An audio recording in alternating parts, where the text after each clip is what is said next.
እንደዚህ የሚባሉ እነ ኢድሪስ እነዚህ ነቢያቶች አሉ። የተረከላቸው አለ፣ ያልተረክንልህ አለ ብሎ አላህ ስብሐነ ወተዓላ አስቀምጧል። በሀዲስ ላይ ደግሞ በዓለማችን ደረጃ ላይ በሀዲስ ላይ አላህ ስብሐነ ወተዓላ ከ124,000 በላይ ነቢያቶችን ልኳል። 124,000 በላይ ነቢያቶችን ልኳል። ይህም ማስረጃውን ከፈለግ ሙስነድ አህመድ ሀዲስ 21,257 ላይ ታገኘዋለህ ማለት ነው። እና ከ124,000 በላይ ነቢያቶችን አላህ ስብሐነ ወተዓላ ልኳል። ለማን? ለእያንዳንዱ ህዝብ። ነገር ግን እነዛ ህዝቦች የነቢያቸውን አስተምህሮ ይወስዱና ይቀይሩታል።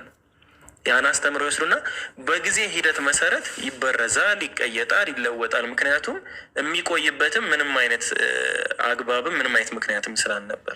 ለምን ካልከኝ አንደኛ ስፔሲፊክ ለሆነ ቦታ እና ስፔሲፊክ ለሆነ ማህበረሰብ ነው የተላኩት ነቢያቶቹ ማለት ነው። ስፔሲፊክ ለሆነ ቦታ እና ስፔሲፊክ ለሆነ ማህበረሰብ የተሰጣቸው መልእክትም ለዛ ማህበረሰብ የሚያገለግል ነው። ለሌላ ማህበረሰብ አይሆንም። እስከ ማን ድረስ ያለው? እስከ ነቢያችን ሙሐመድ ሰለላሁ ዐለይሂ ወሰለም ድረስ ያለው።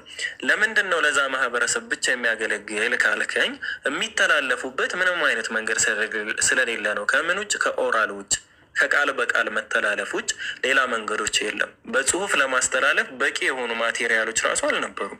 እስከ ማን ድረስ? እስከ ነቢያችን ሰለላሁ ዐለይሂ ወሰለም ድረስ፣ እስከ ኢሳ ዐለይሂ ሰላም ወይም እስከ ኢየሱስ ብለህ ልትወስደውም ትችላለህ። ስለዚህ በጥስጣሽ ስለሆነ የሚቀሩት አፈር ሆነው የሚጠፉ ማቴሪያሎች ስለነበሩ ኢቨን የተጻፉበት ቀለም እንኳ በእጅ የሚለቅ ነገር ስለሆነ፣ ስለዚህ አላህ ስብሐነ ወተዓላ ስፔሲፊክ ለሆነ ኔሽን ስፔሲፊክ የሆነ ነብይን ልኳል፣ ለእያንዳንዱ ህዝብ ማለት ነው። ለዛም ነው አላህ መልእክተኛን እስከምንልክ ድረስ የምንቀጣ አይደለንም ብሎ ያስቀመጠው። መልእክተኛን እስከምንልክ ድረስ የምንቀጣ አይደለንም። አንድ ሰው መልእክቱ እስካልደረሰው ድረስ አይቀጣም ማለት ነው። ስለዚህ ምን ፖይንት ያስክልኝ? አንደኛ በኢስላም አስተምህሮ ለሁሉም ህዝብ ነቢያት ተልከዋል። ለሁሉም ህዝብ፣ ለእያንዳንዱ ኡማ፣ ለእያንዳንዱ ህዝብ። ሁለተኛ ደግሞ 124,000 ነቢያት ተልከዋል በአለም ደረጃ። ሶስተኛ መልእክተኛን ሳይልክ አላህ ስብሐነ ወተዓላ የሚቀጣ አይደለም። አራተኛ ሎጂካል ሆነ ስታስበው እነዚህ ነቢያቶች ለምንድን ነው አስተምህሮታቸው እስከዚህ ድረስ ያልደረሰ የሚለውን ነገር ስታየው ደርሷል፣ ግን በብዙ መንገድ ተቀይጧል። ለምሳሌ የድሮዎቹን አሁን ኦልዶችን ምናምን ብታይ እንደዚሁ እንደ ኦልድ ነብይ ነው መልእክተኛ ነው እያልኩ ሳይሆን እኛ በኢስላም አስተምህሮ አሁን አንተ ተነስተህ መሬት ላይ ተነስተህ ዞራስተር ነብይ ነው አይደለም ብለህ ብትጠይቀኝ እኔ አላቅም ነው የምልህ። አላህ ሱብሓነሁ ወተዓላ ነው የሚያውቅ ነው የምልህ። ስለ ዞራስተር ዲቴል የሆነ ነገር በእርግጠኝነት መናገር ስለማይቻል፣ ነገር ግን አንድ አምላክን ይሰብክ ነበር። የአስተምህሮቱ ግን ከ400 ከ500 ዓመታት በኋላ ከአንድ አምላክ ወደ ምን ዙሯል? ወደ ሁለት አማልክት ዙሯል። የጨለማው አምላክና የብርሃን አምላክ በሚል ተቀይሯል። ይሄ አሁን ሂስቶሪካሊ የምታገኛቸው ነገሮች ናቸው። ከዛ ደግሞ ተቀይጦ ወደ እሳት አምልኮም ገብቷል። የዞራስተሪያን የሚባለው በብዙ ነገሮች ላይ ተቀይጧል ወይም ደግሞ ተቀይሯል ማለት ነው። እና አላህ ስብሐነሁ ወተዓላ ለሁሉም ህዝብ መልእክተኞችን ልኳል። ነገር ግን ስፔሲፊክ ለሆነ ማህበረሰብ ስፔሲፊክ የሆኑ ነቢያቶች ነበር የተላኩት። ነቢያችን ሰለላሁ ዐለይሂ ወሰለም ላይ ግን ስትመጣ ለዓለም ህዝብ ነው የተላኩት። ይሄ ብዙ ሚስጥራቶችን ይገልጥልሃል። ከምን አንጻር ካልከ ሎጂካል ሆነ ስታስበው አላህ ስብሐነሁ ወተዓላ ያውቃል። ምኑን ነው የሚያውቅ? ቁርአን የሚጻፍበት ማቴሪያል ከዚህ በኋላ ያለው የሚመጡት ማቴሪያሎች አጠቃላይ መቆየት የሚችሉ ማቴሪያሎች መሆናቸውን አስቀድሞ ያውቃሉ። ለምሳሌ ሶሻል ሚዲያ አለ፣ ሜሴጆች አሉ፣ ብዙ ደብዳቤ መጻፍ መላላክ አለ፣ በየመንግስታቶች ምናምን ብዙ ነገሮች አሉ። ተረዳኝ። ብዙ ነገሮች ስላሉ ነቢያችን ሰለላሁ ዐለይሂ ወሰለም የመጨረሻው ነብይ ሲሆኑ ያ መልእክታቸው ለዓለም በሙሉ የማይዳረስበት ምንም ምክንያት የለም። ምን ሳይሆን ሳይበረስ፣ ሳይቀየጥ፣ ሳይጨመር፣ ሳይቀነስ ማለት ነው። አላህ ስብሐነሁ ወተዓላ ከዚህም አንጻር ጥበቃውን ወደ ራሱ አስጠግቶ ቁርአንን እኛው አወርድ ነው እኛም ለእርሱ ጠባቂዎቹ ነን ብሎ አስቀምጠዋል ማለት ነው። ስለዚህ የመጨረሻው ነብይ የተላኩበት ብዙ ምክንያቶች አሉ። ከነዛ ምክንያቶች ግን ሎጂካል አንተ ብታስበው የሚጻፉባቸው ማቴሪያሎቹ እንደማይጠፉ አላህ ስብሐነሁ ወተዓላ የወደፊቱን አስቀድሞ ማወቁ ነው ማለት ነው። ስለ ኢስላም የማታውቅ ከሆነ እንደዚህ አይነት ነገር አለ ወይ እስልምና ላይ እንደዚህ ነገር እንዴት ትረዱታላችሁ ብለህ ነው እንጂ ይሆናል አይደል ድምዳሜ የሰጠኸው ምናምን ኩዌሽን አታደርግ። እሺ መሀሪና የፈጣሪ ባህሪያቶችንም ማየት እንችላለን። ሌላ አንዳንድ ነገሮችንም ማየት እንችላለን ከነብይነት አንጻር ማለት ነው። እና በዚህ ሀሳብ ላይ የምትጨምረው ነገር ወይም ደግሞ ጎደለ የምትለው ካለ ወይም ደግሞ የሆነ የምትለው ነገር ካለ መቀጠል ትችላለህ። ጃ ካለ ማይክ መረከብ ትችላለህ። እሺ ጃ ቁርስ አልበላሁም እኔ እና ቀጥል ማህሪ። የመጀመሪያው ለስፔሲፊክ ቦታ ለአንዳንዱ ማህበረሰብ ለሁሉም ነቢያቶችን ልከዋል ብለሃል። ስለዚህ ለእያንዳንዱ ማህበረሰብ ለአረብ ምድር፣ ለቻይና ምድር፣ ለጃፓን ምድር፣ ለአሜሪካ እና ለሌሎች አጠቃላይ በአንድ ጊዜ ነቢዩ መሐመድ በዛን ጊዜ ነቢዩ መሐመድ ብቸኛ የተላኩ ነቢዩ እንደመሆናቸው መጠን በዛኛ ነቢዩ መሐመድ ከመላካቸው በፊት ደግሞ ቢያንስ በአንድ ጊዜ 1000 ነቢይ ሊሆን የሚችል ወይንም ደግሞ ከአንድ በላይ ነቢይ ልኮ ፈጣሪ ልኮ ከዛ በኋላ ለእያንዳንዱ ህዝብ ለማህበረሰቡ የሚመጥን ትእዛዝ ለእያንዳንዱ ህዝብ ነቢያቶች ትእዛዝ ያስተላልፍ ነበረ። 10 ነቢይ ከሆነ 10፣ ለ1000 ከሆነ 1000 ለእያንዳንዱ አህጉርና ሀገር። ስለዚህ ትእዛዛቶችን ያስተላልፍ ነበር። በዛ ልክ ይኖር ነበረ ያልከኝ። ያው ምሳሌዎችን ማንሳት ይቻላል። ለምሳሌ ሀሩን እና ሙሳ ለአንድ ህዝብ ናቸው። አሮን እና ሙሴ ማለት ነው። የተላኩበት ወቅትም አንድና ተመሳሳይ ጊዜ ነው። ግን ለተለያየ ህዝብ የተላኩ 2 ነቢያቶችን እንጥቀስ ከተባለ ሉጥ አለይሂ ሰላም እና አብርሃምን መጥቀስ ትችላለህ። አብርሃም እና ሉጥ በአንድ ዘመን ላይ ነው። ይህ ምልህ ከተገለጹልን ነቢያቶች ውስጥ ነው። በስም ከተጠቀሱ ታሪካቸው ከተነገረን ውስጥ ሉጥ የተላከው ሰዶም እና ገሞራ ህዝቦች ነው። አብርሃም ደግሞ ከባቢሎን ተነስቶ ብዙ ሀገራትን ያካለለ እና ለነዛ ሁሉ መልእክቱን ያስተላለፈ ነው። ምንም እንኳ ተቀባይ ባያገኝም ማለት ነው። ስለዚህ አላህ ሱብሓነሁ ወተዓላ በአንድ ጊዜ ብዙ ነቢያቶችን ይልካል እያልኩ ነው። እኔም እንደዛው ነው ያልኩ። ለዚህ ደግሞ ማሳያዎቹ እንደነገርኩ አሁን በተለያየ ቦታ አብርሃምና ሉጥን ማንሳት ትችላለህ። በተመሳሳይ ቦታ ሆነ 2 ነቢያቶች ደግሞ ሙሴ እና አሮንም ማንሳት ትችላለህ። ሹአይብም እነ ሙሴ ጋር በአንድ ነው የተላኩት። መርሐባ አላቅም እሱን ያሉህ ነው። ከነ ሙሴ ከነ አሮን ጋርም ሹአይብም የሚባል ነቢይ ተልኮ ነበር። ሹአይብ ነቢይ እንደሆነ አውቃለሁ። በማን ዘመን እንደተላከ ግን አላውቅም። ስለዚህ ነው እነዚህ ማሳያዎች አሉ እና አዎ ትክክል ነህ። ለዛ እኮ ነው መልእክታቸው የነቢያቶች ሁሉ መልእክት አንድ የሆነ መልእክት ነው ያላቸው። እሱም ምንድን ነው? አላህን ብቻ አምልኩ፣ ጣዖታትን ራቁ የሚል ነው። ሌላው እንደየማህበረሰቡ ህግጋቶች ወይም ሸሪዓ የምንለው ነገር ይቀያየራል። እንደየማህበረሰቡ ለእስራኤል ህዝቦች የተሰጣቸው የነበረ ህግ ለሌላ ማህበረሰብ አይጠቅምም ወይም ደግሞ አያገለግልም። የማህበረሰባዊ ህጉ ለምን ካልከኝ እስራኤላውያን ባክግራውንዳቸው ሌላ ስለሆነ በባርነት የኖሩ ችግርን የሚያውቁ ብዙ ነገር ያዩ ስለሆኑ በሙሴ ሰዓት ለእስራኤላውያን ህግ ሲሰጥ ለሌላው ማህበረሰብ የእስራኤላውያን ህግ አይጠቅምም። ለዛ እኮ ነው ስትሮንግ የሆኑ ህጎች በእስራኤል ዘመን የነበሩ። እስልምና ላይም ካየኸው አላህ ስብሐነሁ ወተዓላ ለእስራኤላውያን በጥመታቸው ምክንያት ደንዳና ሰዎች በመሆናቸው ምክንያት ጠንካራ ህጎችን እንዳወረደላቸው ተናግሯል ማለት ነው። ያ ማለት ምን ማለት ነው? ህጎቹ የሚወጡት አሁን ለአንድ ማህበረሰብ የተላከ ነብይ ከሆነ የሚሰጡት ህጎች ስትሮንግ ናቸው። ለምሳሌ የፖዘቲቪቲ ባይብልን ባነሳ እንደ ህግ ልነግርህ እችላለሁ። እናትና አባቱን የሚሳደብ በድንጋይ ተወግሮ ይገደል የሚል ህግ። ያ ህግ አሁን ለእስራኤል ህዝቦች ወይም በዛ ጊዜ ለነበሩ አካላቶች ኦኬ ይገረፍ ቢባል ግርፊያ ትርጉም ላይኖረው ይችላል። ምክንያቱም በፈርዖን 1000 ጊዜ የተገረፉ ሰዎች ናቸው። ከፈርዖን ባርነት ነው ነፃ ያወጡት። ግርፊያን በደንብ ነው የሚያውቁት። የባርነት ህይወት ደግሞ ልቅ ነው። ያን ለማስተካከል በጣም ስትሮንግ የሆኑ ህጎች ሊሰጧቸው ይችላሉ። ስለዚህ ይህ ህግ አግባብነቱ በጊዜው ለነበረው ስፔሲፊክ ላሉ ሰዎች ብቻ ነው ማለት ነው የሚሆነው እንጂ ከዛ በኋላ ለሚመጡ ትውልዶች ባርነትን ለማያውቁ ችግርን ለማያውቁ ሰዎች አይደለም ግድያ፣ ግርፊያ አይደለም ግልምጫ ራሱ ለሚመልሳቸው ሰዎች አይሆንም ማለት ነው። ስለዚህ ምን እያልኩ ነው? ብዙ ነቢያቶች አሉ፣ በአንድ ጊዜ ይላካሉ። አንድ አይነት መልእክት ነው ያላቸው፣ ግን ሶሻል የሆነው ሎ ግን የተለያየ የሆነ ማህበራዊ ማህበረሰብን ያቀፈ እዛው የተላኩበትን ህዝብ ያቀፈ የተለያየ ህጎች ይሰጧቸዋል ማለት ነው። ሀሳብን ቀጥለሽ ማህሪ። ያጠናከርክልኝ ምንድነው? አሁን ከመግቢያዬ ከአንድ ሰፈር በቀር ሌላ ለማዳን ያልመጡና እንደገና ደግሞ የአንድን አካባቢ ብቻ የሚያውቁ አሁን የጠቀስካቸው ራሱ ሉጥና ሙሴ ያልካቸው አንድ አካባቢ ናቸው።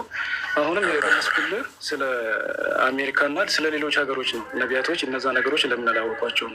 አሁንም እነዚህ አሁን የጠቀስካቸው ቦታዎች እነዚህ በእግርም ሆነ በፈረስ በዛ ዘመን በነበረው ሰዓት በእግርም በፈረስም በጀልባም ዞር ዞር ብለህ ልታያቸውና ከዛ በኋላ ያ ጸሐፊው ስለዛ ነገር የተቻለውን ግንዛቤ በጽሁፍ የሚያሰፍርበት ሁኔታ ስለነበር ነው። ግን ስለ አሜሪካ ምንም አይነት የተላከለትን ነቢይ ንገረኝ ካልከኝ አሁን ላይ ከሆነ የምጠይቀኝ ነቢያችን ሰለላሁ ዐለይሂ ወሰለም የተላኩት ለአሜሪካ ነው። ግን አንድ ሰው ናቸው። አንድ ሰው መወለድ የሚችለው አንድ አካባቢ ነው። 500 ሀገራቶች ላይ በአንዴ አንድ ሰው ሊወለድ አይችልም። መልእክታቸውን ግን ከጠየቀኝ አዎ መልእክታቸው ሁሉ ነገር ላይ ደርሷል ነው። ሁሉም ሰው ላይ ደርሷል። ያልደረሰባቸው ሰዎችስ ሊኖሩ ይችላሉ ወይ ካልከኝ አዎ ሊኖሩ ይችላሉ። እነሱ ምን አይነት ፍርድ ነው የሚሰጣቸው? በአምላክ ዘንድ እንዴት ነው የሚታዩ ካልክ ከየትኛውም ሃይማኖት የሌላ አስተምህሮ በማስረጃ ልሰጥ እችላለሁ። መልእክቱ ያልደረሳቸው ሰዎች አላህ ስብሐነሁ ወተዓላ እንዴት እንደሚዳኛቸው ማለት ነው። ስለዚህ መልእክተኛን እስከምንልክ የምንቀጣ አይደለንም የሚለው እንዳለ ሆኖ ያልተላከላቸው ያልደረሳቸው ሰዎችስ ምንድን ነው የሚሆኑት የሚለው። ስለዚህ ምልልህ ነው አሁን አንተ እንደ ኢስላሚክ ኮንሴፕት ከሆነ የምናወራው ከኔ ጋር ያለውን ነገር ነግሬሃለሁ። ለገሌ ብለህ ልጠቅሰው አትችልም። ያልተጠቀሱልን ነቢያቶች አሉ ስላልኩ ማለት ነው። ኦልሬዲ ግን ለሁሉም ህዝብ ግን ነቢያቶችን እንደላከ አላህ ሱብሃነሁ ወተዓላ ስለሚያስቀምጥ ዋቄፈና ወይም ዋቄፈታ የሚባለው ይሄ ዋቀዮ ምናምን የሚባለው ኦሮሚያ ላይ የሚታወቀው እምነት አሁን እድሜ ጠገብ ነው። ግን አስተምህሮቱ ስያሜው ምንድን ነው? ለአምላክ መገዛት ነው። እኔ እንደሰማው ትርጉሙን ኦሮምኛ አልችልም እና ለአምላክ መገዛት ነው። ያ ማለት ለአንድ አምላክ መገዛት ማለት በአረብኛ ኢስላም ይባላል ማለት ነው፣ በአረብኛ ቃሉ ሲተረጎም። ስለዚህ የምልልህ ነው ሁሉም መሰረታቸው ትክክል ሆኖ መጨረሻቸው ግን ወይም ደግሞ ሂደታቸው ከዛ በኋላ ያለው ነገር ግን እየተቀየረ ነገሩ ይበረዛል፣ ይበላሻል። በሚበላሽ ሰዓት አላህ ሱብሓነሁ ወተዓላ ሀዳሲን ይልካል፣ ሌላ ነቢይ ይላካል ማለት ነው። ያ ነቢይ ሩሱል እና ነቢይ የሚባል ኮንሴፕት አለ በኢስላም። ሩሱል ማለት ያለፈውን መልእክተኛ የተሰጠውን መጽሐፍ የተሰጠውን መልእክት የሚያስቀጥል ማለት እሱ ነቢይ ይባላል። የሚያስቀጥል አዲስ የሆነ ህግ የማይሰጠው ያ 124 ሺህ አልኩ። ሩሱል ማለት ነው አዲስ ህግ የሚሰጠው አካል ደግሞ ሩሱል ይባላል። 313 ሩሱሎች ተልከዋል ተብሎ ተቀምጠዋል ማለት ነው። ስለዚህ መጽሐፍ የተሰጣቸው አዲስ ህግ የተሰጣቸው ስንት ናቸው? 313 ናቸው። የዓለም ህዝብ በዝቶ ግን እዚህ ሁሉ የዓለም ጫፍ ላይ የተዳረሰው አሁን በዚህ ጊዜ ነው። እሺ አሁን በነገርከኝ መሰረት ወይሽ አንዴ ማህሪ ይቅርታሽ፣ የቂን አለህ? የቂን አለ? አዎ አለውኛው የቂን ወይ ጃቢር። መቀጠል የምችሉ ሰዎች ካላችሁ ቀጥሉ። እኔ መስገድም አለብኝ መብላትም አለብኝ።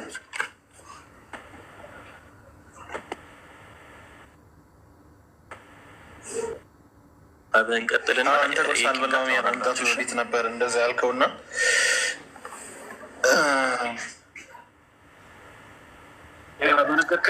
በነገርከኝ በአንተ ሎጂክ መሰረት እያንዳንዱ ማህበረሰብ አንድን መልእክተኛ ወይም አስጠንቃቂ ሳይልክ አይቀጣውም። ስለዚህ ለእያንዳንዱ ማህበረሰብ መልእክተኛ አለው። ስለዚህ ያን የታዘዘ ያው እንትኑን ያገኛል፣ ያልታዘዘ ደግሞ ከዛ በኋላ ወደ ነቢዩ መሐመድ መጣህና እነሱ ደግሞ እርሳቸው ደግሞ ልክ እና እርሳቸው ነቢዩ መሐመድ ሲመጡ ያ ነገር ለእያንዳንዱ ማህበረሰብ ለሰባቱ ማህጉራት እና ለሀገሮች ለምናምን መላኩ ቆመ። ነቢያት መላኩ ቆመ። ስለዚህ አሁን ነቢዩ መሐመድ መጡ። ከዛ የመጨረሻው ነቢዩ ከዛ እነዛ ማህበረሰቦች አይድል ሆነው ቀሩ። በእያንዳንዱ ሀገር ያሉ እንትኖች አይድል ሆነው ቀሩ። ከዛ ተዘዋውሮ እያስተማረ የነበረው የት ነበረ ማለት ነው? ነቢዩ መሐመድ የዓለም ማለት ህዝባቸውን ለማዳን እያስተማረ በነበሩ ጊዜ መዲና፣ መካና መዲና እና ሌሎች ከተሞች ሊሆን ይችላሉ ያልተጠቀሱ ማለት ነው። ስለዚህ በእግር በጀልባ ወይም በመኪናም ካለ በጊዜው ተዛዙራ ልታስተምር የሚችልባቸው በሰዋዊ መንገድ ብቻ ማለት ነው። በተፈጥሯዊ ወይም ሰው በበላከው መንገድ ሳይሆን በሰዋዊ መንገድ ብቻ ልታስተምር በሚችልበት መንገድ ብቻ ማለት ነው። ስለዚህ እንደዛ ከሆነ እነዛ ሰዎች ሰዎች ምን ይዋጣቸው? መጀመሪያ ሲላክላቸው ነበረ። በአንድ ጊዜ 1000 ሊላክ ይችላል፣ ሁለትም ቀደም እንደተቀጸ ሁለትም ሊሆን ይችላል። ከዛ እነዛ ደግሞ አይድል ሆነው ቀሩ፣ ወይም ደግሞ ብቸኛ ሆነው ቀሩ። እነዛ ኖረው የሚሞቱ ህዝቦች አሉ። ለምን ካዳቸው? ለምንድን ነው ተደራሽ ብቸኛ ካረጋቸው? ስለዚህ ፈጣሪ ልኳቸውና ኃይል ሰጥቷቸው በኃይላቸው መሰረት ወይም በመንፈስ እንደሚባለው ለምንድን ነው እያንዳንዱ ቦታ ዞሮ እንትን ለምን ሰዋዊ የሆነ ትምህርታቸው ለምን እዛው መካና መዲና እና ሌሎች አካባቢዎች እዛው ሰፈር የተለያዩ አህጉሮች ያሉ ህዝቦች በጊዜው የነበሩት መዳን ለምንድን ነው የሳውዲ በመካ ከተማ ብቻ የሚኖሩ ሰዎች ለምንድን ነው እንዲድኑ የተፈለገው? ምክንያታዊ ነው ወይ ይሄ?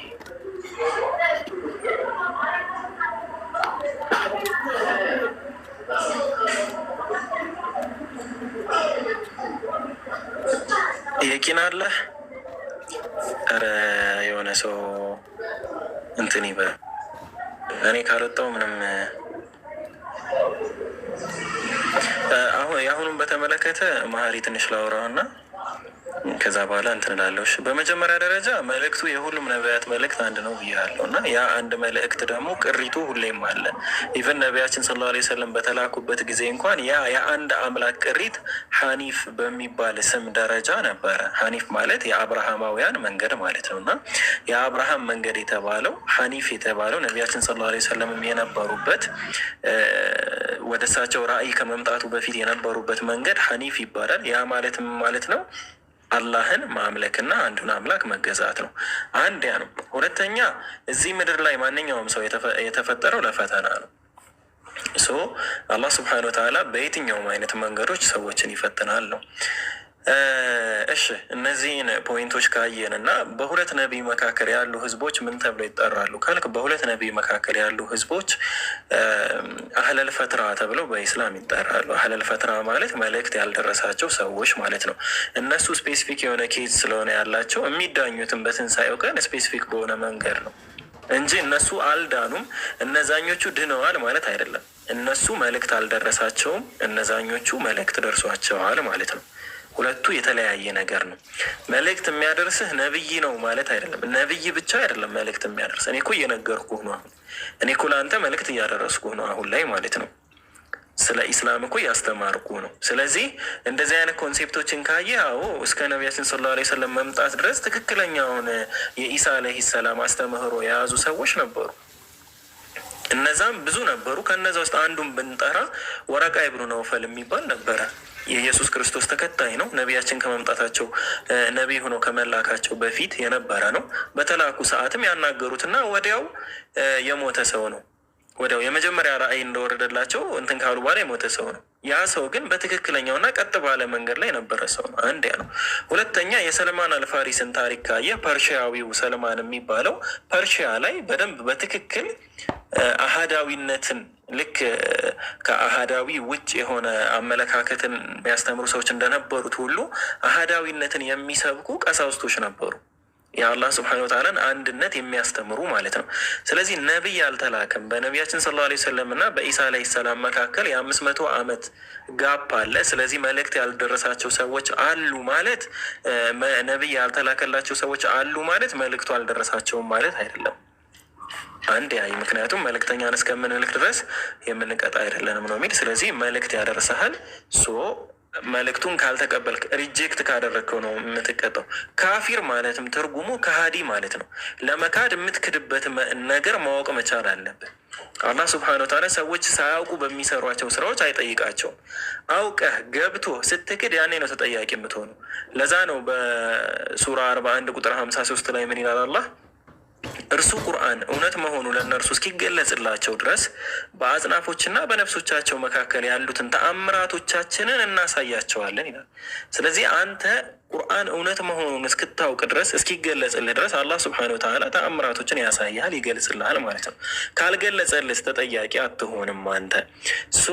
እንደዚህም ሆኖ ሰዎቹም መልእክት ሳያደርሱ ከቀሩና መልእክቱ አንተ ጋር ካልደረሰ ስፔሲፊክ የሆነ ኬስ ስለሆነ ስፔሲፊክ የሆነ ፍርድ ነው የሚሰጠው። ያ ፍርድም ምንድን ነው? 4 አይነት ሰዎች አሉ በቂያማ ቀን ላይ ፍርድ የሚሰጣቸው። እነሱም ሰዎች አንደኛ መስማት የተሳነው ሰው ነው። ሁለተኛ መልእክቱ ያልደረሰው እሱ ጋር ያልደረሰ ኢስላም የሚባለው ኮንሴፕት እሱ ጋር ያልደረሰ ሰው ነው። ሶስተኛ አይ ቲንክ ህመም ያለበት ሰው ነው፣ ወይም ደግሞ በህመም ምክንያት አእምሮ ማሰብ ስለማይችል መረዳት ያልቻለ ሰው ነው እና አራተኛም አለ ረስቸዋለሁ አሁን ላይ ማለት ነው። ሀዲሱን አውጥቼ እነግርሃለሁ እና አሁን ላይ ረስቸዋለሁ። እነዚህ አራቱ የተለየ ፍርድ ነው የሚሰጣቸው። እነሱም እኮ ምክንያታቸውን ያቀርባሉ። ለምንድን ነው ያልሰለማችሁ እናንተ ተብለው በሚጠየቁ ሰዓት መስማት የተሳነው ሰው ምን ይላል? አንተ መስማት የተሳነ ሰው አድርገህ ፈጠርከኝ፣ ሶ መልእክቱ ቢመጣም እኔ መስማት አልቻልኩም ይላል። ያኛውስ መልእክተኛ አልተላከልኝም፣ እኔ ስለ ኢስላምም ስለ አላህም የሰማሁት ምንም ነገር የለም ይላል። ስለዚህ እነዚህ ስፔሻል ኬዝ ያላቸው ሰዎች ስለሆኑ ስፔሻል የሆነ ፈተና ይሰጣቸዋል። ምን ላይ? እዛው ቅያማ ላይ፣ እዚህ ምድር ላይ ሳይሆን ቅያማ ላይ ማለት ነው። ይሄ ግን ከፈጣሪ ጋር ያለው ጋር በተገናኘ ነው የምነግርህ። ከሰው ጋር ያለህን ነገር ጋር ከሰው ጋር ነው የምጨረሰው እንደ ኢስላም አስተምሮ። ስለዚህ ምንድን ነው እያልኩ ያለሁት እኔ መልእክተኞችን አላህ ሱብሓነሁ ወተዓላ ልኳል። መልእክት ሳይደርስ አንተ የምትቀጣ አይደለህም። አንድ ሁለተኛ መልእክቱ ካልደረሰ ስፔሻል ኬስ ስለሆነ ስፔሻል የሆነ ቴስት በየውመል ቂያማ ይሰጣሃል ማለት ነው። ሶስተኛ ደግሞ መልእክቱ መላክ መድረስ ብቻ አይደለም፣ እውነትነቱ እንድትረዳ ያደርግሃል። ከዛ በኋላ እምቢ ብለህ ስትወጣ ያኔ ምን ትባላለህ? አንተ ካፊር ወይም ካህዲ ትባላለህ። ነቢያችን ሰለላሁ ዐለይሂ ወሰለም ምን አሉ? ሁሉም ሰው ጀነት ይገባል እምቢ ያለ ሲቀር አሉ። ስለዚህ እምቢ ማለት ነገሮቹ ተገልጾ ግልጽ ሆኖ እውነተኛ ማስረጃዎቹ ቀርበውልህ አሻፈረኝ ብለህ ከዛ መውጣት ማለት ነው፣ ከዛ መራቅ ማለት ነው። እና በዚህ ላይ አንድ ሀሳብ ካለ ልቀበልህና ከዛ በኋላ እኔም እዚህ ገስት ላይ አልኖርም። እሺ አሁን አንተ በገለጽክልኝ መሰረት መልእክተኛን ሳልክ ወይም ደግሞ መልእክቱ ያልደረሰው አካል አይቀጣም። አንድ እንደገና ደግሞ እዛ አካባቢ ነቢዩ መሐመድ በነበረው ጊዜ በመካና በመዲና አካባቢ ያሉና የካዱ ሰዎች ያው ቅጣቱ ይታወቃል። በቁርአንም በሀዲስም ያለው ይቀጣሉ ማለት ነው። ስለዚህ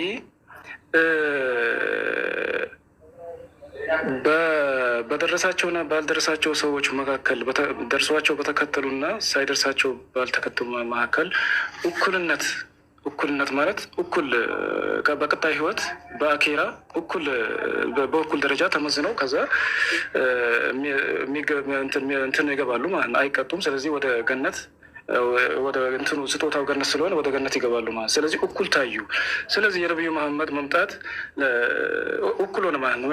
የመጣለትም ገነትን አገኘ፣ ያልመጣለትም ገነት አገኘ። ሌላኛው ደግሞ ከምን ይጋጫል መሰለ? ምክንያታዊ አይሆንም መሰለ? ማንኛውንም ሰው የፈጠርኩት እንዲገዛኝ ነው ከሚለው ይጋጫል። ስለዚህ እንዲገዛኝ ነው ብሎ እስከተናገረ ድረስ ለእያንዳንዱ ህዝብ ማድረስ አለበት፣ መልእክቱን መድረስ አለበት። ስለዚህ ያልተገዛው ህዝብ ጣዖት ሲያመልክ ነበረ በነቢዩ መሐመድ ጊዜ። በአፍሪካም፣ በአሜሪካም፣ በአንታርክቲካም ጣዖትን ሲያመልክ ነበረ። ስለዚህ እሱም ስላልደረሰው እንትን ሊገባ ነው። እንደገና ደግሞ ሊገዙኝ ነው የሚለው ከሚለው ጋር ይጋጫል። ምክንያቱም መልእክት አላደረሰማ፣ ፈጣሪ ኃላፊነቱን አልተወጣም ማለት ነው በእንትኑ መሰረት። ስለዚህ ሁለቱ ስለሚጋጩ እና እንደገና ደግሞ የተላከለትና ያልተላከለት እኩል ገነት ላይ ይገናኛሉ። እንትኑን የፈጸሙ ትእዛዛቶችን የፈጸሙ በሙሉ ከዛ እና ያልደረሳቸው እኩል እዛ ጋር ይገናኛሉ። ስለዚህ ፋየር አይደለም። ሁለቱም ምክንያታዊ አይደሉም እንደኔ ማለት ነው።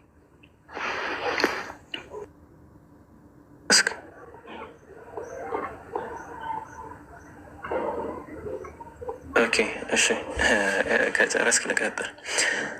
መርሃባ። እሺ፣ በመጀመሪያ ደረጃ አላህ ስብሐነሁ ወተዓላ ፍትሐዊ ነው ወይስ አይደለም ለሚለው አላህ ራሱ እንደገለጸው አላህ ሰዎችን የብናኝ ክብደት ያክል የብናኝ ቅንጣት ያክል ሰዎችን አይበድልም ብሎ አላህ ስብሐነሁ ወተዓላ ገልጿል። በማስረጃ ላደርግልህና ቆይ በማስረጃ ላወራህ ማለት ነው ፍትህ ጋር በተገናኘ። እሺ ሱራ 4 ቁጥር 40 ላይ አላህ የብናኝን ክብደት ያህል አይበድልም ይላል። ሱራ 99 ቁጥር 7 ላይ የብናኝ ክብደት ያክል መልካምን የሰራ ሰው ያገኘዋል። ቁጥር 8 የብናኝ ክብደት ያክልም ክፉን የሰራ ሰው ያገኘዋል ነው።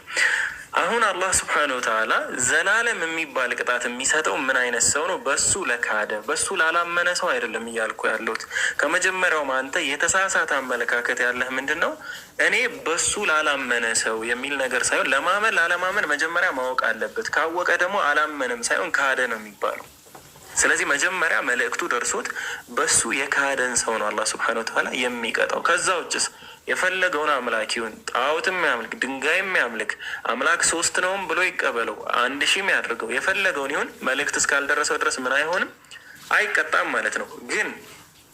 ግን አላህ ስብሓነሁ ወተዓላ ፍትሃዊ መሆኑን የምታውቅባቸው ብዙ መንገዶች አሉ። ለምሳሌ አንዱን ልንገር። እኛ ከመፈጠራችን በፊት በአዳም ጀርባዎች በነበርን ጊዜ አላህ ስብሓነሁ ወተዓላ ስለ ራሱ አስመስክሮናል። ሱራ 7 ቁጥር 172 ላይ ጌታህም ከአዳም ልጆች ከጀርቦቻቸው ዘሮቻቸውን ባወጣና ጌታችሁ አይደለሁምን ሲል በነፍሶቻቸው ላይ ባስመሰከራቸው ጊዜ የሆነውን አስታውስ። ጌታችን ነህ መሰከርን አሉ ይላል። በትንሣኤ ቀን ከዚህ ኪዳን ዘንጊዎች ነበርን እንዳትሉ ይላል። አላህ ስብሓነሁ ወተዓላ ይህንን ነገር ከእኛ ከመወለዳችን በፊት ውስጣችን ላይ ያስቀመጠውና እሱ ደግሞ ምን ያደረገው ነገር ነው ያስመሰከረን ነገር ነው ማለት ነው። ግን ላናስታውሰው እንችላለን ነው አናስታውሰው። ስንወለድስ በምን አይነት መንገድ ላይ እንድንወለድ ያደረገን? ሱረቱል በቀራ ምዕራፍ 2 ቁጥር 138 ላይ የአላህን የተፈጥሮ መንክር ወይም እምነት ያዙ፣ ጥምቀት ማለት ነው። በመንክርም ከአላህ ይበልጥ ያማረ ማን ነው ይላል። እኛም ለእርሱ ብቻ ተገዢዎች ነን በሉ ይላል። ስለዚህ አላህ ስብሐነሁ ወተዓላ ስንወለድ በሱ እምነት ላይ አስጠምቆን ጠምቆን እሱ ራሱ ጠምቆን ነው የተወለድ ነው ማለት ነው። የተፈጠር ነው በኢስላም ኢስላሙል ከውኒ ይባላል። የተፈጥሮ እምነት የተፈጥሮ እስልምና ይባላል። በዛ ላይ ሆኖ ነው። እሺ ሱራ 30 ቁጥር 30 ላይ ምን ይላል? ወደ እውነት ተዘንባ የሆነህም ፊትህን ለሃይማኖት ቀጥ አድርግ አለ። የአላህም ፍጥረት ያችን አላህ ሰዎችን በእርሷ ላይ የፈጠረባትን ሃይማኖት ያዟት ይላል። ስለዚህ አላህ ሰዎችን ሲፈጥር በምን ላይ ነው የፈጠረ? አልፊጥራ በሚባል ኮንሴፕት ላይ ነው። አልፊጥራ ማለት ወይም ደግሞ አልኢስላሙ ከውኒ ይባላል። ይህ ሸርዒ ከህግጋቶች ውጭ ያለው እስልምና ማለት ነው። በተፈጥሮ የምታገኘው ያ ማለት ምን ማለት ነው? ዝንባሌ ማለት ነው። ያንተ ዝንባሌ ለሰው ልጆች አላህ ሱብሓነሁ ወተዓላ የሰጠው ዝንባሌ ምንድነው? ይህንን ነገር የትም ሃይማኖት ላይ የማታገኘውን አስተምሮ ነው የሚሰጠው። ዝንባሌ ምንድነው? አንድን አምላክ የማወቅን ዝንባሌ፣ እሱን የመፈለግን ዝንባሌ፣ እውነታን የመፈለግ ዝንባሌ ለእያንዳንዱ ሰው አላህ ስብሐነሁ ወተዓላ ሲፈጠር ጀምሮ ሰጥቶታል ማለት ነው። ለእያንዳንዱ ሰው ሲፈጠር ጀምሮ ይህንን ዝንባሌ ሰጥቶታል። ከዚህ ዝንባሌ ውጭ ግን ቤተሰቦቹ ወይ አይሁድ ወይ ክርስቲያን ወይ ዞራስተር አድርገው ያሳድጉታል ማለት ነው። ያ ነገር ምን ማለት ነው? ከዛ ዝንባሌው ውጭ አድርገው ያሳድጉታል። ለዛ ነው በየትኛውም የእድሜ ዘመን ነው የምልህ የአላህን ካራክተር ለአንተ ብነግርህ ከየትኛውም ሃይማኖት ውጭ ብትሆን ልትቃወመኝ አትችልም። ውስጥ ሊቃወመኝ አይችልም። 1000 አምላክ እያመለክ ለምን ጣዖት እያመለክ ነው? ስለ አላህ ካራክተር ስነግርህ አላህ ስብሐነሁ ወተዓላ ስለሚባለው አምላክ ስነግርህ ውስጥህ እኔን መቃወም አይችልም። አላህ ፍጹም አንድ ነው። ማንንም ምንንም አይመስልም። እርሱ የሁሉም ነገር መጠጊያ፣ ከጊዜና ከቦታ ውጭ ያለ ፍጥረታት በሙሉ በጊዜና በቦታ ውስጥ ያሉ እርሱን የሚመስል አንድም ቢጤ የሌለው የሆነ ችሎታው በማድረግ ላይ የሆነ እሱ ሆነ ይሆናል በሚል ባህሪ የሚገለጽ ሳይሆን ነው በሚል ባህሪ የሚገለጽ የሆነ በፈጣሪነቱ ላይ ፍጡርነት የሌለበት፣ በህያውነቱ ላይ ሞት የሌለበት፣ በንቃቱ ላይ ድካም፣ እንቅልፍ የሚባሉ ነገሮች የሌሉበት የእሱን ካራክተር በሙሉ ከነገርኩ ውስጥህ የሚቃወምበት ምንም ምክንያት አይኖርም። ለምን? እሱ ራሱ ሲፈጥርህ በፊጥራ ኮንሴፕት ላይ አድርጎ ነው የፈጠረ። በዛ ዝንባሌ ላይ ነው የፈጠረ። እሱን በማወቅ ዝንባሌ ላይ ነው የፈጠረ። ሌላው ሱረቱ ፉሲለት ላይ ምዕራፍ 41 ቁጥር 53 ላይ ቅድም ያልኩ ማለት ነው። እርሱም ቁርአን እውነት መሆኑ ለእነርሱ እስከሚገለጽላቸው ድረስ ይላል። ለአንተ እውነት መሆኑ እስከሚገለጽልህ ድረስ በአጽናፎች እና በነፍሶቻቸው ውስጥ ያሉትን ተአምራቶቻችንን በእርግጥ እናሳያቸዋለን አለ። ስለዚህ ቁርአን ለአንተ እውነት መሆኑ እስኪገለጽልህ ድረስ ምን ያደርጋል ማለት ነው? ተአምራቶችን ያሳይሃል። በምን ያለ? በአጽናፎች እና በነፍሶች ውስጥ ያሉትን ተአምራቶች ያሳይሃል። ይህንን ሁሉ እንይ። እሺ የተመራ ሰውስ? ሱራ 17 ቁጥር 15 ላይ ምን ይላል? የተመራ ሰው የሚመራው ለራሱ ብቻ ነው፣ የተሳሳተም ሰው የሚሳሳተው ጉዳቱ በእርሷ ላይ ነው። ተሸካሚም ነፍስ የሌላይቱን ኃጢአት አትሸከምም፣ መልእክተኛንም እስከምንልክ ድረስ የምንቀጣ አይደለንም ይላል። ስለዚህ አሁን አንተ እንደ ኩዌሽን ያነሳው ነገር ምንድን ነው? ሰዎች የተፈጠሩት አላህን ለመገዛት ነው። አላህን ለመገዛት ከሆነ አንዳንዶቹ መልእክተኛ ልኮ እሱን እንዲገዙ ሲያደርጋቸው፣ ሌሎቹ ደግሞ መልእክቱ ስላልደረሳቸው እንዴት ነው የተፈጠሩበትን ዓላማ የተዘናጋ አይሆንም ወይ የሚል ነገር ነው። እና አላህ ስብሐነሁ ወተዓላ በሌላ አንቀጽ ላይ ምን ይላል? ሞትንና ህይወትን የፈጠርኩት ለፈተና ነው ይላል። ሞትንና ህይወትን የፈጠርኩት ለፈተና ነው። አንተ በልጅ ትፈተናለህ፣ በምታየው ሰው ትፈተናለህ፣ መልእክቱ ባልደረሳቸው ማህበረሰቦች ትፈተናለህ። ማን? አንተ መልእክቱ የደረሰው ሰው። ቁርአን ግልጽ እውነት መሆኑ ይደርሰሃል። ለአንተ መፈተኛ ግን ለምሳሌ የህፃናቶች ሞት ሊሆን ይችላል፣ ብዙ ነገሮች ሊሆን ይችላል። እነዛ ልጆች ለእኛ ስጦታዎችም ናቸው፣ ፈተናዎችም ናቸው ማለት ነው። ስለዚህ ምን ልልህ ነው? የተፈጠርከው ለፈተና ነው። የተፈጠርኩት ለፈተና ከሆነ እነዛ ሰዎችስ አላህን እንዴት ነው የሚገዙት ነው ትልቁ ነገር። ምንድን ነው የተፈጠሩት? እኛ ለመገዛት አይደል? አላህን ለመገዛት አይደል? በሞትና በህይወት መካከል ያለ ነው ደግሞ ለፈተና ነው። የሚገዙት የት ነው? የትንሣኤ ቀን አልኩ። ቆይ አንዴ ማስረጃውን ላውጣልህ። በቃ ዝም ብዬ ከምዘባርቅብህ ማስረጃውን ሀዲስ ላይ ያለውን ማስረጃ ላውጣልህና ምን ይላል? እሺ ሙስነድ አህመድ ሀዲስ 16301 ላይ 4 አይነት ሰዎች ያልኩ ማለት ነው። 4 አይነት ሰዎች ያልኩ በቂያማ ቀን ላይ ለፈተና አላህ ፊት ይቀርባሉ። ለምንድን ነው ያልተከተላችሁኝ ሲላቸው፣ ለምንድን ነው ያልታዘዛችሁ ብሎ ሲያቀርብላቸው ጥያቄውን እነሱ ምን ይላሉ? መልእክቱ አልደረሰንም ምናምን ብለው ምክንያታቸውን ይሰጣሉ። ትክክለኛ የሆነ ምን ይሰጣሉ? ምክንያት ይሰጣሉ ማለት ነው። ስለዚህ አላህ ሱብሓነሁ ወተዓላ እሱን እንዲገዙት እዛው ፈተና ትእዛዝ ነው የሚሰጣቸው። ሙስሊም ማለት መታዘዝ መገዛት ማለት ነው። ኢስላም ማለት ደግሞ ኢስላም ማለት መታዘዝ መገዛት ነው። ሙስሊም ማለት ደግሞ ተገዢ ታዛዥ ማለት ነው። ለአንዱ አምላክ የሚገዛ የሚታዘዝ። እዚህ ምድር ላይ አንተ ሙስሊም የምትባለው ለአላህ ስብሐነሁ ወተዓላ ትእዛዛት ስትገዛና ስትታዘዝ ነው። የትንሣኤው ቀን ላይ እነሱ ሙስሊም የሚሆኑት እንዴት ነው? አላህን ሲታዘዙና ሲገዙ ነው። የተፈጠሩት ለምንድን ነው? አላህን ለመገዛትና ለመታዘዝ ነው። ስለዚህ አላህ ስብሐነሁ ወተዓላ እኛም በዚህ ምድር ላይ ትእዛዙን ሲሰጠን እነሱን ደግሞ በቂያማ ቀን ላይ ትእዛዝ ይሰጣቸዋል። ሁሉም ሰው ደግሞ የሚያገኘው እንደ ደረጃው እንዳለው እምነትና እንዳለው አመለካከት ነው። በዚህ ሆኖ የማያምን ሰው በዛም ሆኖ ሊያምን የሚችልበት ምንም አይነት ምክንያት ስለሌለ ማለት ነው። አንተ የምትክድ ከሆነ በዚህ በየትኛውም ሁኔታ ላይ ትክዳለህ። ምክንያቱም እዚህም አሳማኝ ማስረጃ ቀርቦልሃል፣ እዛኛውም ደግሞ ምን ቀርቦልሃል? አሳማኝ ማስረጃዎችን ያቀርብልሃል ማለት ነው። ስለዚህ የመከተል ያለመከተሉ ፕሮባቢሊቲ አንተ ነው የሚሆነው።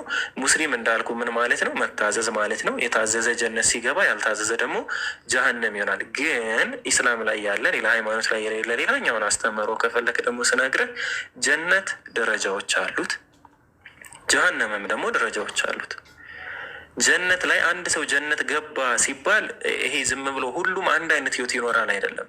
የተለያዩ ደረጃዎች፣ የተለያዩ አይነት የህይወት እርከኖች አሉት ጀነት ውስጥም ማለት ነው። ደረጃዎቻቸው ልክ እንደየስራቸው እንደየትዕግስታቸው እንደሚያሳዩት ነገር ደረጃዎቻቸው ምን ይላሉ?